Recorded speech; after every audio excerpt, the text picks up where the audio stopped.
అన్నట్టు ప్రజల్నే శిక్షించాలన్నట్టుగా వాళ్ళ మాటలు చూడండి అధ్యక్ష.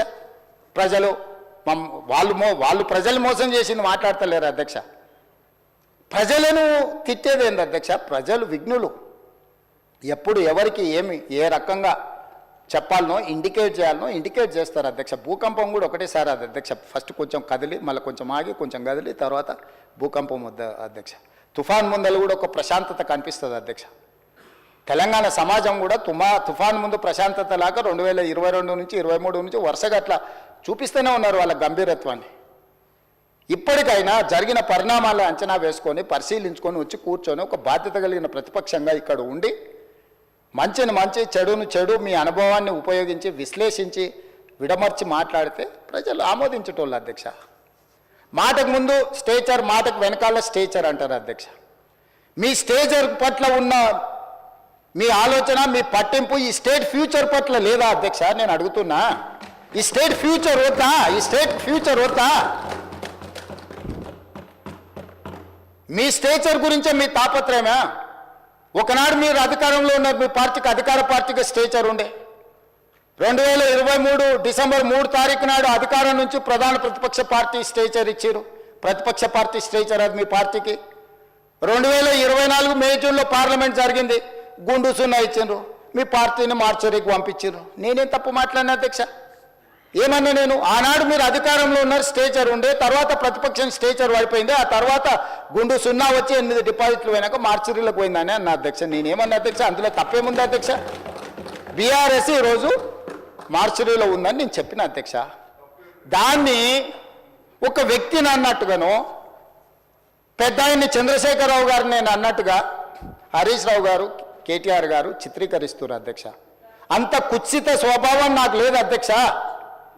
చంద్రశేఖరరావు గారి దగ్గర ఉన్న కుర్చీని 4 కోట్ల తెలంగాణ ప్రజలు గుంజుకొని నన్ను తెచ్చి ఇక్కడ కూర్చోబెట్టారు అధ్యక్ష. ఇంకేముంది అధ్యక్ష చంద్రశేఖరరావు గారి దగ్గర నేను తీసుకోవడానికి?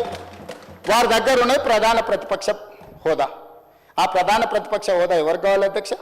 అయితే హరీష్ రావు గారు కావాలి, లేకపోతే కేటీఆర్ కావాలి.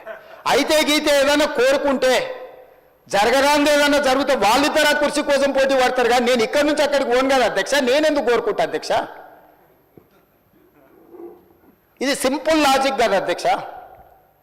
నాకెందుకు ఆపాదిస్తున్నారు అధ్యక్ష అట్లాంటి తప్పుడు మాటలు అన్నిటినీ? నేను అట్లా కోరుకుంటలేను అధ్యక్ష. 100 సంవత్సరాలు ఆయురారోగ్యాలతో చంద్రశేఖరరావు గారు ఉండాలి, వారు ఆ ప్రతిపక్షంలో అట్లనే ఉండాలి, నేను ఇక్కడనే ఉండాలి, వారు సూచనలు చేస్తూనే ఉండాలి, నేను మంచి పరిపాలన అందిస్తూనే ఉండాలి, మా ఆర్థిక మంత్రి గారు మాకు నిధులు అందిస్తూనే ఉండాలి అధ్యక్ష. ఇది మా ఆలోచన అధ్యక్ష, ఇది మా భవిష్యత్ కార్యాచరణ. నేనెందుకు కోరుకుంటా అధ్యక్ష? నాకెందుకు? వాళ్ళు సరిపోను అన్నట్టు మళ్ళీ నేను కావాలా?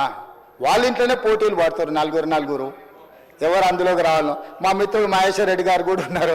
మంచి మనసు ఉంటే మాతో పాటు ఇక్కడ కూర్చుంటాడు, ఈ రోజు కాకపోతే రేపైనా. ఏమున్నది అధ్యక్ష, నాకు మంచి ఫ్రెండే, నేనేం కాదంటలేను అధ్యక్ష.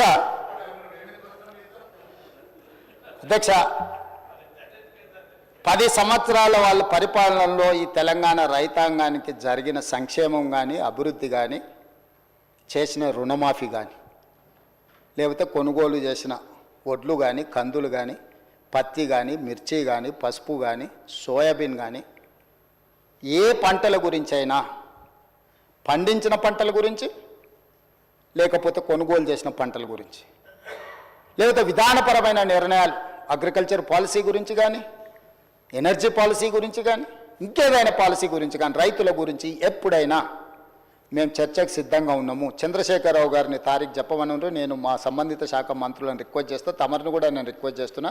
ప్రధాన ప్రతిపక్ష నాయకుడు గారు ఒకవేళ ఏదైనా సూచన చేస్తే any specific discussion on the subject మాకేం అభ్యంతరం లేదు అధ్యక్ష. నేను కూడా మిమ్మల్ని విజ్ఞప్తి చేస్తున్నా, రైతులకు సంబంధించిన దాని మీద వారు ఎప్పుడు అడిగినా మనం చర్చ చేద్దాం అధ్యక్ష. అదేవిధంగా అధ్యక్ష, మహిళలు ఆడబిడ్డలు ఆశీర్వదించి రేవంత్ అన్న అని పెద్దోళ్ళు మా బిడ్డ, మా పిల్లగాడు, మా ఇంట్లో పిల్లగాడని అనుకోవడం వల్లనే ఈరోజు నేను ఇక్కడికి వచ్చిన అధ్యక్ష. ఆడబిడ్డల ఆశీర్వాదం లేకుండా ఈరోజు నేను ఇక్కడ లేను, మా ప్రభుత్వం లేదు. కాంగ్రెస్ పార్టీ మీకు తెలుసు, ఈ దేశానికి ఉక్కు మహిళగా ప్రధానమంత్రి శ్రీమతి ఇందిరాగాంధీని కాంగ్రెస్ పార్టీ చేసింది. ఈ దేశానికి రాష్ట్రపతిగా ప్రతిభా పాటిల్ని కాంగ్రెస్ పార్టీ చేసింది.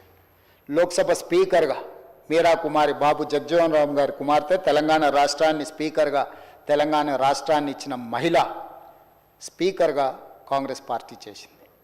శ్రీమతి సోనియా గాంధీ గారు యూపీఏ చైర్పర్సన్గా తెలంగాణ రాష్ట్రాన్ని ఇచ్చిండ్రు. వారు సుదీర్ఘకాలం కాంగ్రెస్ పార్టీ అధ్యక్షురాలుగా పనిచేసిండ్రు. మహిళా నాయకత్వాన్ని ఆమోదిస్తూనే మహిళల యొక్క సాధికారికత కోసం మేము నిరంతరం ప్రయాణం చేస్తూనే ఉన్నాం అధ్యక్ష. మహిళల గురించి ఏ రోజు కూడా మేము వాళ్ళలాగా తక్కువ అంచనా వేయలేదు అధ్యక్ష. మొదటి 5 సంవత్సరాలు మంత్రివర్గంలో మంత్రి వేయలేదు.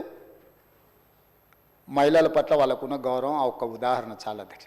అందుకే కాంగ్రెస్ పార్టీ అధికారంలోకి వచ్చిన మరుక్షణం 7 తారీఖు నాడు మేము బాధ్యత తీసుకుంటే 9 తారీఖు నాడు ఇదే శాసనసభ ప్రాంగణంలో ఆలస్యం చేయొద్దన్న ఆలోచనతోటి మహాలక్ష్మి పథకం ద్వారా ఆర్టీసీలో రాష్ట్ర నలుమూలలు ఎక్కడికైనా వెళ్ళొచ్చు.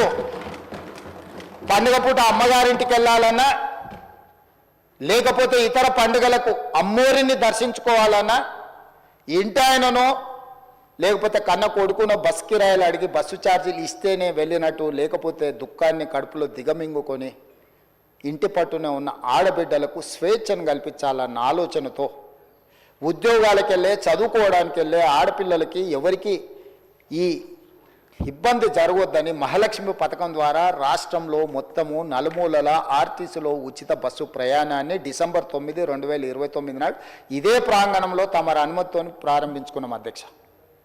ఆ పథకం దాదాపుగా 150 కోట్ల మంది ఈ 15 నెలల మహిళలు ఆర్టీసీలో ఉచితంగా ప్రయాణం చేయడం వల్ల మా ఆర్థిక శాఖ ఆర్టీసీ కార్పొరేషన్ పొన్నం ప్రభాకర్ గారు ఇక్కడ ఉన్నారు. 5,500 కోట్ల దాదాపుగా ఆర్టీసీకి ఈరోజు చెల్లించింది అధ్యక్ష.